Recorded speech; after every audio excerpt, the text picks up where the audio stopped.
Walkout చేసి బయటకు వచ్చాం నిబంధన సభలో. అంతేకాదు ఈరోజు ఇంకో అంశం కూడా జరిగింది. అందరం కూడా మంచి వాతావరణంలో స్పోర్ట్స్ కండక్ట్ చేద్దామని చెప్పారు. మేము సంతోషించాం, అందరూ సంతోషించాం. మంచి ఆహ్లాదకర వాతావరణంలో జరుగుతుంది. 2 సభలకి జరగాలి, కానీ ఒక్క సభకే స్పీకర్ గారు ముఖ్యమంత్రి గారి తాలూకా ఫొటోస్ తప్ప చైర్మన్ గారి ఫోటోను ఎక్కడా కూడా వేయకపోవడం అనేది అది వేలెత్తి అడిగాం. అధికారుల మీద చర్య తీసుకోమన్నాం.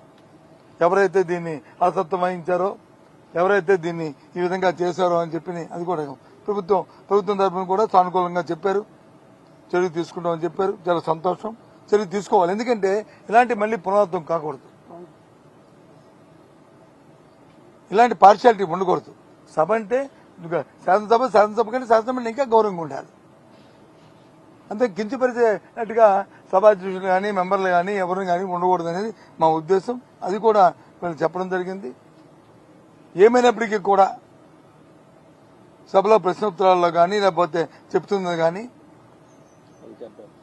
అధికార దురంతో వచ్చి వారు పెడుతున్న అహంకారపూరితమైన వారితో సమాధానాలు కానీ ఒక అడిగిన ప్రశ్నకు వచ్చి సరైన సమాధానం కానీ అటు నుంచి రాకపోవడం అనేది చాలా శోచనీయం, చాలా బాధాకరం కూడా. ఏమనంటే మీరు వచ్చి మీకు అలవాటు, మీరు వాకౌట్ చేసుకోవడానికి వాకౌట్ ఎందుకు చేస్తారండి? మాకు సరదా, మాకేమైనా మాకు కాదా? మేము కూర్చున్న తర్వాత, మేము మాట్లాడిన తర్వాత చైర్మన్ గారు వచ్చి రూలింగ్ ఇచ్చిన తర్వాత చైర్మన్ గారు వచ్చి బిల్ బి పాస్ అయిన తర్వాత మళ్ళీ సభ్యులు మాట్లాడితే మళ్ళీ కూర్చుంటే దానికి విలువ ఉందండి?